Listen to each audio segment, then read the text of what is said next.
tal? Como están? Moi boas noites e sean benvidos unha semana máis a este foro da actualidade no que hoxe nos imos a centrar no cambio climático nos cultivos e no medio marino. E para isto xa estamos na compañía de Pedro Revilla, investigador científico do Consejo Superior de Investigacións Científicas da Misión Biolóxica de Galicia. Moi boas noites. Grazas pola súa compañía. Tamén nos acompaña Carmen Martínez, investigadora deste CSIC e tamén membro componente desa Misión Biolóxica de Galicia. Moi boas noites tamén, Carmen. Buenas noches. E tamén nos acompaña neste foro da actualidade Antón Salgado, investigador do CSIC, centrado en Vigo, nese Instituto de Investigacións Mariñas. Moi boas noites, Antón. Hola, boas noites. Bueno, moitísimas grazas aos tres por estar connosco. Falaremos moito do cambio climático, de como afecta a eses cultivos e tamén o medio mariño. Pero, en primeiro termo, Pedro, quería preguntarlle, realmente existe o cambio climático nunha comunidade como a nosa? Existe e notamos o cambio climático en Galicia?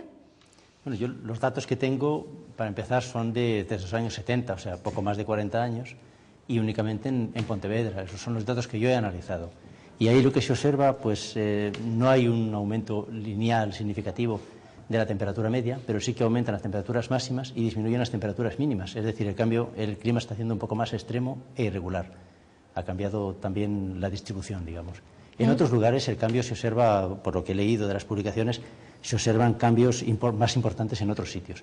Y a escala planetaria, pues por lo que he visto, hay un aumento en el último siglo de 0,74 grados, o sea, un poquito menos de 1 grado en 100 años. Eso es lo que tengo constatado. Carmen, pola súa banda, de que xeito analizaría? Existe o cambio climático nunha comunidade como a galega? Bueno, vamos a ver, como dice mi compañero Pedro, el cambio en cuanto a datos climáticos no es muy grande, no parece muy grande. Por lo que se refiere a los cultivos, y en particularmente el mío, el de la viticultura en el que trabajo, bueno, yo no veo una evidencia clara de ese cambio climático con los datos que tengo.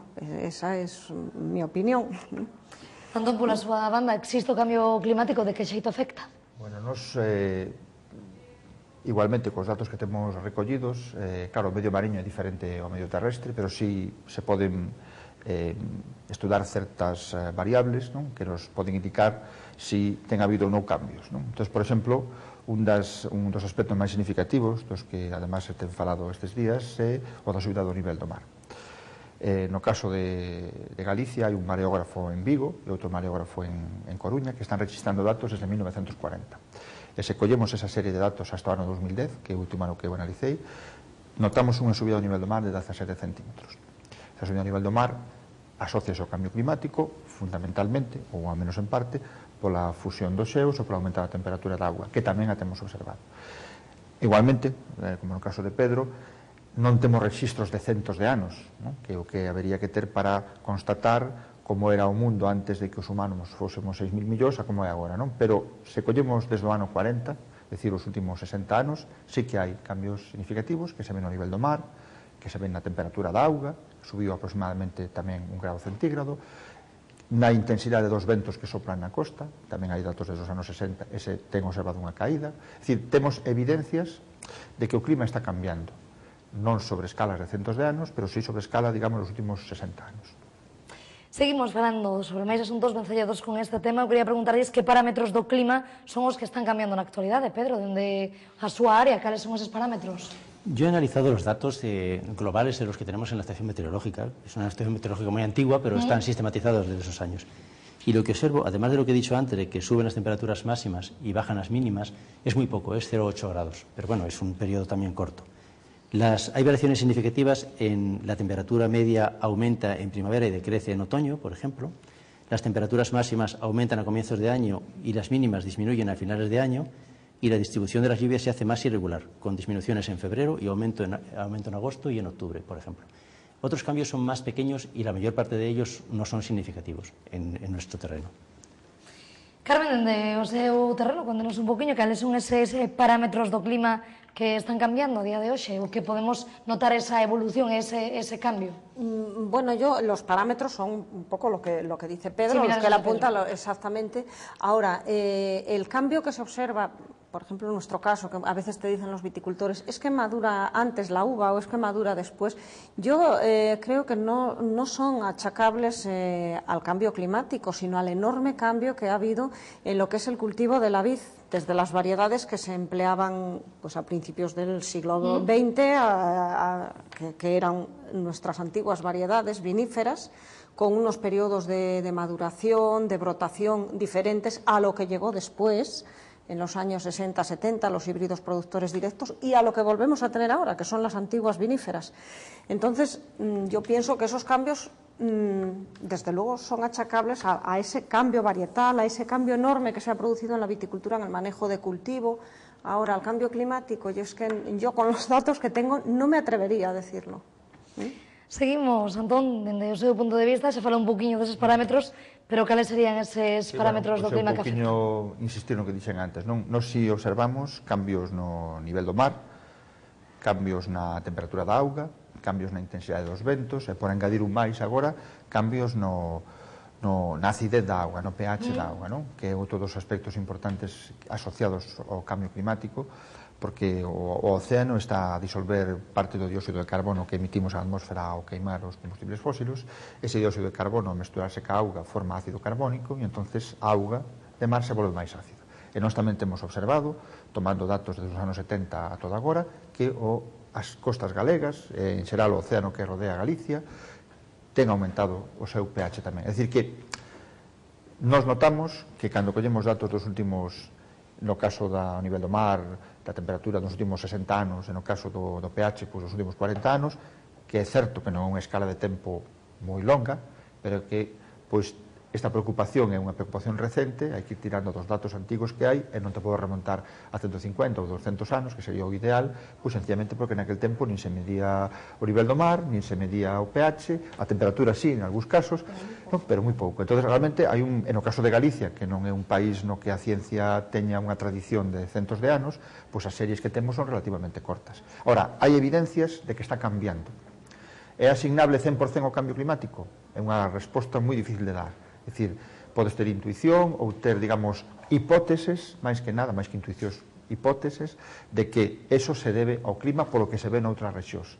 Pero a ciencia absoluta de que a causa primaria ou única que está detrás de o cambio climático, non, porque se xuntan cambios naturais tamén, como dixo ela, cambios no tipo de a forma de cultivar, non? Entonces, digamos que é difícil a veces separar, pero sí que é certo é que hai cambios. E que temos que estar preparados para eso, non? Porque esos cambios están alterando a nosa, digamos, o noso entorno e a nosa forma de vida.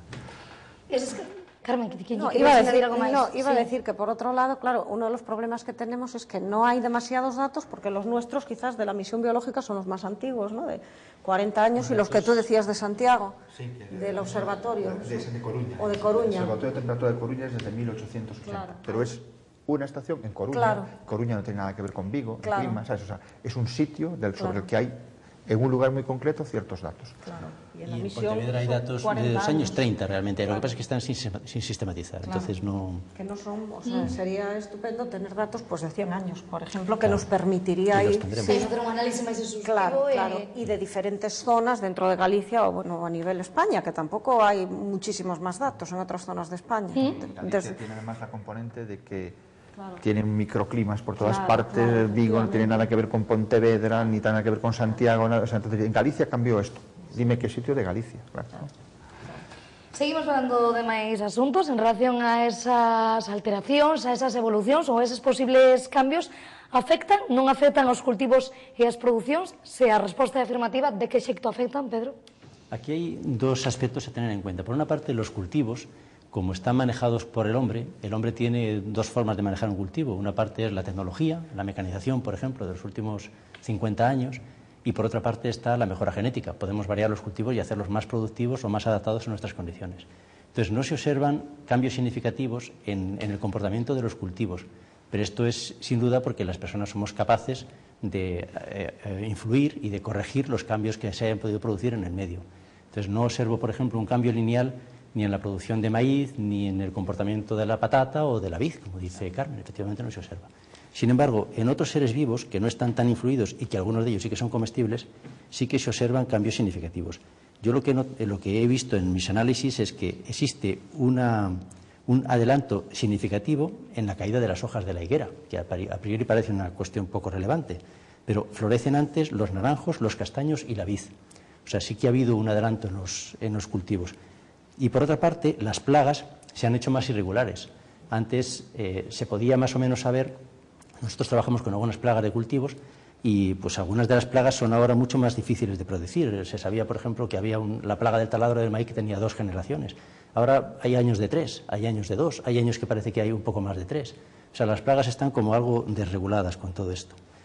En conjunto, el hecho de que no haya un aumento en la producción de los cultivos puede ser incluso un mal signo, porque debería haber un aumento en la producción de los cultivos por la tecnología y por la mejora varietal. Sin embargo, es posible que haya efectos ambientales que lo impidan. Carmen, dende o seu punto de vista, estes cambios, sei que os hai, afectan, non afectan a produción e o cultivo? Bueno, si hubiese esos cambios, la vid es uno de los cultivos más sensibles a los cambios. Notar, ¿no? Claro, que se notaría enormemente. De hecho, cada año, en función de las condiciones de las primaveras, de los veranos, sobre todo de la época de maduración de la uva, el mes de septiembre, octubre, afecta enormemente al cultivo y a la calidad de la uva y el vino. Por exemplo, coa chuvia que tivemos ao longo de todo este verán? Es que este año fue un año muy difícil para la viticultura, para los vinos. Las acideces son considerablemente altas, en algunas zonas le costó enormemente madurar. Por eso a mí también me hace dudar, porque siendo un cultivo tan sensible a las condiciones climáticas, y bueno, vemos que a lo largo de los años va fluctuando, efectivamente, pero tampoco vemos que haya un cambio enorme, por ejemplo, en época de maduración del albariño, por ejemplo. Sí, va variando, un año se adelanta un poquito, otro se atrasa, pero siempre se mueve, no, siempre se mueve en las mismas fechas, más o menos. Entón, dende o seu punto de vista, contenos un pouquiño de que xeito afectan estes cambios, cultivo, produción, sei que afectan. No medio mariño, claro que algo distinto porque, bueno, tamén se cultiva, non? Pero non é igual, non? O sea, non colles, sembras e recolles. O máis parecido que hai no medio mariño a sembrar e recoller quizá é o mexilón. O mexilón, non? Sí, é o máis parecido, non? Que tens que coller a semente, colgala dunhas cordas e ao cabo dun tempo pois recolles, non? E a alimentación dese mexilón é exclusivamente o que a natureza lle dá. Non se engade ningún tipo de fertilizante, nin se engade ningún tipo de alimento, como se fai cos peixes que están en xaulas, por exemplo. Digamos que esa é a acuicultura de verdade, outra é gandeiría. Cando tes o rodaballo ou o salmón enxaulado e lle das de comer, eso é gandeiría. Aunque lle chamen acuicultura, é gandeiría. O que é a acuicultura de verdade é sementar e recoller. É dicir, o mexilón, ou se queres, pois as vieiras, e logo xa penso non só no cultivo en sí, senón nas propias mariscadoras que van a pé de praia ou na auga a coller o marisco, verdad? Entonces, por exemplo, pois un tema como é o nivel do mar, obviamente influye sobre o marisqueo a pé, porque se o nivel do mar está a subir, aquela praia a que podías ir a mariscar sin problema antes, cando a marea baixaba, agora xa de xento as mariscadoras o din, agora teño menos sitio onde mariscar. E se este nivel do mar sigue subindo, pois praias nas que ora podes mariscar non poderás mariscar sencillamente porque a marea baixa vai estar por encima do nivel da area. Entón, aquel marisqueo a pé xa non se vai poder facer. No caso do mexilón, que a máis é o máis importante, digamos, a nivel de cultivo en Galicia, porque somos, vamos, a Ría de Arousa é o lugar do mundo que produce máis proteína de origen marino por metro cuadrado. Pois eu te digo todo. O 20% do mexilón que se come no mundo sai das rías galegas. É dicir, é un, digamos, a nivel de cultivo é importante e a nivel económico é importante. Entón, preocuparse sobre se o cambio climático está afectando non a ese cultivo, porque é un cultivo, aunque non sexa un vegetal, non é un animal, pois é importante. Entón, bueno, pois hai temas como as mareas vermellas, é dicir, as proliferacións de organismos dos que se alimentan ese marisco para sobrevivir, que, aunque eles non lle afecte para nada, pois si nos afecta a nós, sabes? Porque de vez en cando din, as bateas están pechadas porque non se pode sacar mexilón da auga porque están as toxinas aí. Certos organismos dos que se alimentan que producen esas toxinas. Pois nós o que temos notado é que cada vez os peches son máis persistentes. E iso por qué? Porque estes organismos que provocan eses episodios tóxicos que non afectan o mexilón, senón a nós, danse mellor en aguas máis quentes, por exemplo. Eso por unha parte, é dicir, que está afectando a comercialización, non tanto o cultivo, que crece, tarda un pouco máis en crecer, pero é máis un problema de comercialización. se cando está grande non o podes quitar porque ten a toxina, pois vai afectar o comercio dese organismo máis que a súa produción.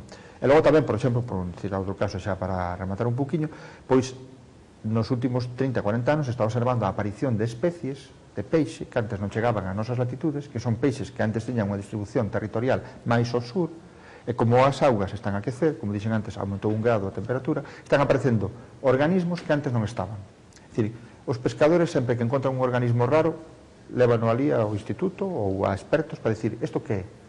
E todos os expertos di, vaya, isto é tal, pero mira, se isto antes estaba ou non pasaba de Senegal ou non pasaba do Estreito de Gibraltar, non, pois agora levanse a certo tempo aparecendo especies que antes non aparecían, o sea, especies máis tropicales, digamos, de aguas máis quentes. Entón, esas son quizá dúas evidencias interesantes, non? Que cada vez hai máis peches por culpa destes organismos que aparecen máis en aguas quentes e empezan a aparecer especies que antes non aparecían. De que xeito pode afectar, Antón, se nos falou un pouquiño, pero este cambio aos seres vivos, ou a que seres vivos lle pode afectar este cambio, Pedro? Además de los cultivos y de lo que acaba de comentar ahora José sobre los peces, se observa, por ejemplo, en las aves. El vencejo ha variado su migración, migra antes, y la golondrina migra más tarde. O sea, los animales están cambiando sus hábitos. Y en cuanto a los árboles, igual que se veía con los árboles cultivados que he comentado antes, pues los sauces florecen antes. En otros sitios se ha descrito, por ejemplo, que en Rusia pues parece ser que el bosque boreal está convirtiéndose o tendería a convertirse en estepa. Es un proceso a largo plazo y difícil de predecir, pero es algo que se ha observado. Y en Italia, por ejemplo, también se describen variaciones en el vencejo o en la golondrina. O sea, son pequeños cambios en nuestra zona. En otros sitios pueden ser mayores, pero en nuestra zona son pequeños cambios, pero son observables y significativos. Como los casos de los peces, que sin duda es un ejemplo que corrobora perfectamente lo de las aves. Carmen, no seu punto de vista, que outros seres vivos pode afectar este cambio? No, bueno, afecta desde luego a las plagas, por ejemplo, que atacan a los distintos cultivos. Ahora bien, yo tampoco estoy muy segura de si es el cambio climático o es, por ejemplo, el enorme trasiego de material vegetal que hay de unas zonas a otras, o en el caso de la pesca, no sé si tiene relación con los lugares a los que a lo mejor se va ahora a pescar que antes no se iba, que el trasiego enorme que hay de... El agua de lastre de los barcos es importante. El agua de lastre de los barcos, que viene un barco de un sitio y toma agua de allí, me refiero a nivel de microorganismos, que cuando no había el comercio que hay ahora, que es totalmente internacionalizado, aparecen especies invasoras que antes sería muy difícil que llegaran aquí, pero aparecen y se desarrollan aquí porque aquí las condiciones han cambiado, porque a lo mejor antes venían y no encontraban un buen lugar. Ahora vienen porque las movemos nosotros, no porque ellas vengan caminando, ¿no? Sino vienen en el agua de lastre de un buque y ese buque llega a Vigo y desagua ese agua de lastre y lo que venía ahí va al agua. Si hace 50 años esa especie pues no encontraba un buen nicho aquí, se moría y no. Ahora encuentra un nicho mejor, o sea, que es una combinación de todo. No todo es el cambio climático. Exacto, es también el desarrollo, el mundo en el que vivimos globalizado, sí, todo. Sí, no, es que en el caso de la vid, por ejemplo, pues la gran parte de las plagas que sufre ahora y enfermedades la vid, son, bueno, debido a organismos que han llegado de fuera en fechas muy concretas, la filosera, el mildio, el oidio, son todo, bueno, que han ido llegando y, bueno, aquí encontraban un pequeño paraíso donde es vivir y es un poco, yo creo, también lo que está influyendo. Yo el otro día veía una noticia en el País Vasco que aparecían en los barcos de pesca, bueno, que habían encontrado una serie de peces que antes no existían y bueno, por eso te preguntaba lo de... Antón, xa hai un ratiño que nos acabas de decir un pouco as consecuencias, non sei se queremos engadir algunha consecuencia máis aos seres vivos. Bueno, pola parte mariña, bueno, se pode falar tamén, retornando un pouco ás aves, a subida do nivel do mar afecta as marismas, por exemplo, as de Valdoviño, ou, por exemplo, as marismas do Miño, onde anidan aves migratorias. A alteración dese ambiente, xa non falo do punto de vista económico, que me centrei moito neso, non vai afectar a misión tal, do punto de vista ambiental, incluso. É dicir, lugares de anidamento ou de pasaxe de certas aves migratorias, verdad? Pois vanse ver alterados por a subida do nivel do mar, por un exemplo así máis, digamos, ecolóxico, e non tanto na liña productiva.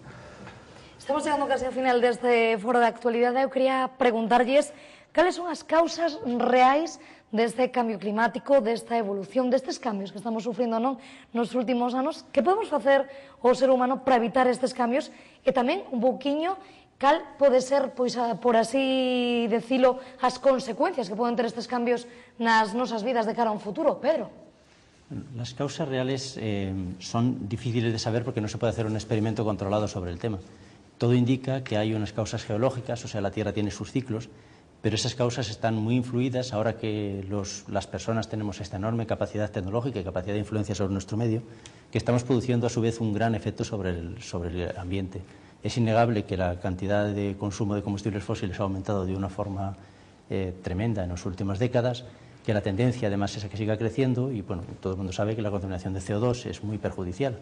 Pero hay además el tema de los abonos nitrogenados. Hasta hace 40 años no había abonos nitrogenados sintéticos, esto es un invento relativamente reciente. Y en los últimos tiempos es verdad que hemos pasado de haber hambre a haber excedentes de alimentación.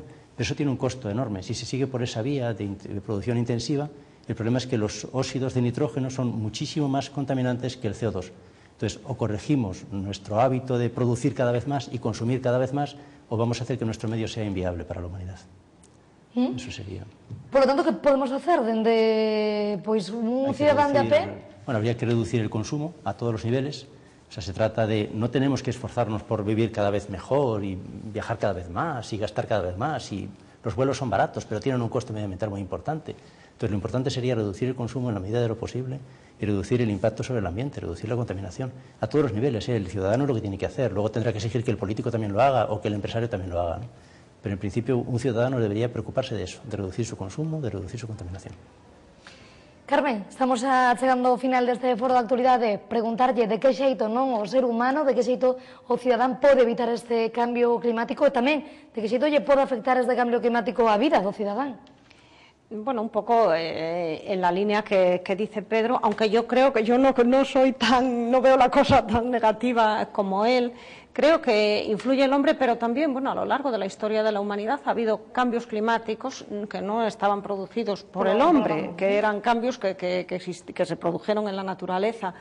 Bueno, yo creo que también los hombres se ha demostrado que podemos ir corrigiendo todas estas cosas, entre otras cosas, bueno, con la ciencia, por ejemplo. Espero que no llegar a la destrucción del planeta, ¿no? Que algo podremos hacer para ir corrigiéndolo desde la ciencia y también desde nuestra forma de vivir y de... Por lo tanto, o seu consello cal sería, Carmen, o consello por parte dunha investigadora a un cidadán de a pé? Pues, bueno, efectivamente, procurar no contaminar tanto, llevar una vida, bueno, pues más cuidadosa en cuanto a la utilización de residuos, contaminaciones y esto, y también, bueno, pues apoyarse más en la ciencia, para ir resolviendo todos esos pequeños problemas que van surgiendo.